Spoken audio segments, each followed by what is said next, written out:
বিশ্ববিদ্যালয় শিক্ষকদের উপর জারিকৃত সর্বজনীন পেনশনকে বৈষম্যমূলক প্রজ্ঞাপন উল্লেখ করে শাহজালাল বিজ্ঞান ও প্রযুক্তি বিশ্ববিদ্যালয়ে মৌন মিছিল করেছেন শাবি শিক্ষক সমিতি। আজ সকাল 11টায় বিশ্ববিদ্যালয়ের কেন্দ্রীয় গ্রন্থাগারের সামনে থেকে শাবি শিক্ষক সমিতির উদ্যোগে এ মিছিল বের হয়। মৌন মিছিলটি ক্যাম্পাসের বিভিন্ন সড়ক প্রদক্ষিণ করে গ্রন্থাগারের সামনে এসে শেষ হয়। এ সময় শিক্ষকরা কালো বেজ ধারণ করেন। প্রতিবাদ শেষে শিক্ষকদের সাথে আলাপ হয় টুডিবিডির। শিক্ষকরা টুডি টিভিকে বলেন, যেখানে একটি কার্যকর ও সন্তোষজনক পেনশন স্কিম বিদ্যমান, সেখানে নতুন স্কিম চালু করা কতটা যৌক্তিক? নতুন স্কিমে অন্তর্ভুক্ত হলে পুরনোদের সঙ্গে তাদের সুবিধাগত পার্থক্য ও বৈষম্য তৈরি হওয়ার আশঙ্কা রয়েছে। শাহজালাল বিশ্ববিদ্যালয়ের শিক্ষক সমিতি বা শিক্ষকরা যে উদ্দেশ্যে আমরা মাঠে নেমেছি সেটা হচ্ছে এই প্রজ্ঞাপনটি বৈষম্যমূলক। এটাকে বলা হচ্ছে সর্বজনীন পেনশন স্কিম প্রজ্ঞাপনে বলা হচ্ছে, কিন্তু এটা তো আসলে সর্বজনীন নয়। যদি শুধুমাত্র স্বায়ত্তশাসিত প্রতিষ্ঠানের জন্য এটা করা হয় এবং অন্য প্রতিষ্ঠানের জন্য সেটা না করা হয়, তখন সেটা বৈষম্যমূলক। এবং আপনি একটা বিষয় লক্ষ্য করেছেন হয়তো, যে সকল শিক্ষা প্রতিষ্ঠানের জন্য কিন্তু এটা প্রযোজ্য নয়, শুধুমাত্র স্বায়ত্তশাসিত, অর্থাৎ বলেনি পাবলিক বিশ্ববিদ্যালয়, কিন্তু আসলে পাবলিক বিশ্ববিদ্যালয়, তার সাথে হয়তো স্বায়ত্তশাসিত আরও দুই একটা অর্গানাইজেশন ওখানে থাকতে পারে। আমরা মনে করি এই প্রজ্ঞাপনটি বৈষম্যমূলক, কারণ এই প্রজ্ঞাপনটি যদি প্রজাতন্ত্রের সকল কর্মচারীদের জন্য হতো তাহলে আমাদের কোনো আপত্তি ছিল না।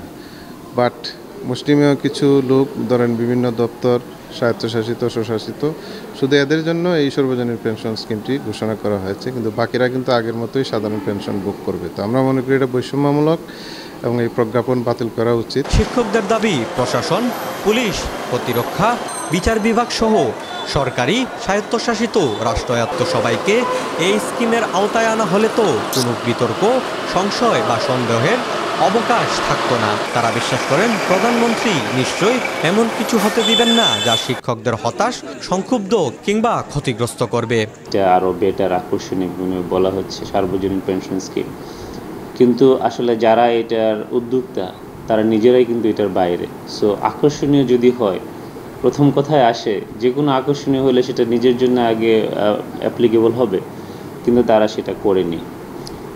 এখানে স্পেসিফিক পয়েন্ট আমরা বিভিন্ন জায়গায় তুলে ধরেছি যে কিভাবে এই পেনশন স্কিমগুলো ক্ষতিগ্রস্ত। আমরা মাননীয় মন্ত্রীর কাছেও, কিন্তু শিক্ষামন্ত্রীর কাছে আমরা পেশ করেছি ফেডারেশনের মাধ্যমে একটা করে পয়েন্ট দিয়ে, যেমন প্রত্যয় স্কিমের সাথে আমাদের যে এক্সিস্টিং চলমান যে স্কিম সেটা কীভাবে সম্পর্কিত। সবার জন্য যদি হইতো তাহলে তো আমাদের কোনো আপত্তি ছিল না। তো শুধুমাত্র শিক্ষকদের জন্য বা অন্যদের জন্য কেন সবার জন্য নয়? মূল প্রশ্ন হচ্ছে এটা। আর যদি সবার জন্য না হয় তাহলে এটা করার দরকার কি?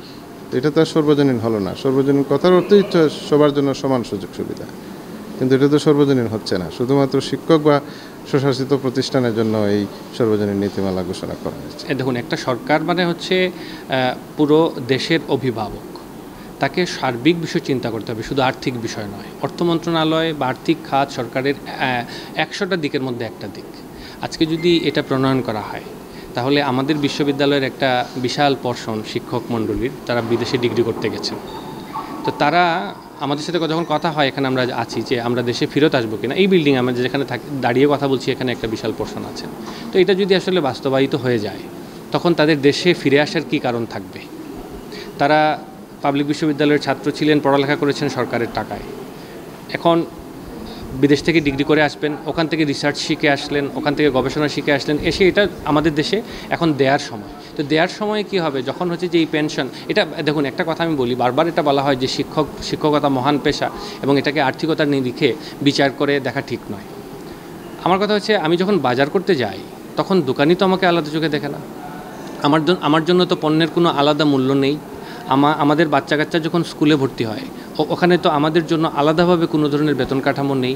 সবাই যে টাকা দিতে হয়, যে খরচ জীবনযাত্রার, আমাকে ওই একই জীবনযাত্রা ব্যয় নির্বাহ করতে হচ্ছে। তো এই জায়গাটাতে কেন আলাদা করে দেওয়া হয় এবং তার যৌক্তিকতাটা কি, আমি আসলে জানি না। এবং সবচেয়ে বড় ক্ষতি হবে মেধাবী শিক্ষার্থী যারা আছে, তারা আসবে না।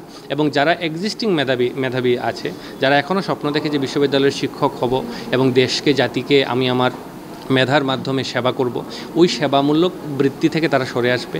তারা বিশ্ববিদ্যালয়ের শিক্ষকতায় অনুপ্রাণিত হবে না। এবং এর সামষ্টিক ইম্প্যাক্টটা হচ্ছে বাংলাদেশের বিশ্ববিদ্যালয়গুলো আস্তে আস্তে ধ্বংস হয়ে যাবে। এবং যখন ধ্বংস হবে তখন এখানে প্রযুক্তিক উদ্ভাবন, বৈজ্ঞানিক উদ্ভাবন এগুলো আমাদের দেশ করতে পারবে না। এতে করে কি হবে, টেকনোলজি এখন কি ইন্ডাস্ট্রিয়ালাইজেশনের এইজ, ইন্ডাস্ট্রিয়ালাইজেশন টেকনোলজি প্রত্যেকটা জিনিসের জন্য এখন যেভাবে করে আমাদের যে পরিমাণ ডিপেন্ডেন্সি আছে ওই রেশিওটা তখন আরও বেড়ে যাবে। এতে করে দেখুন আজকে রিজার্ভের সংকট তৈরি হচ্ছে, ডলার সংকট তৈরি হচ্ছে, এই সংকটটা আরও ঘনীভূত হবে। এখানে আসা শিক্ষকরা বলেন, আমাদের দাবি পূরণ না হলে শিক্ষক সমিতির নেওয়া সিদ্ধান্তে তারা নতুন পদক্ষেপ নেবেন। জুবায়ের আহমেদ, টুডিবিডি টিভি, সিলেট।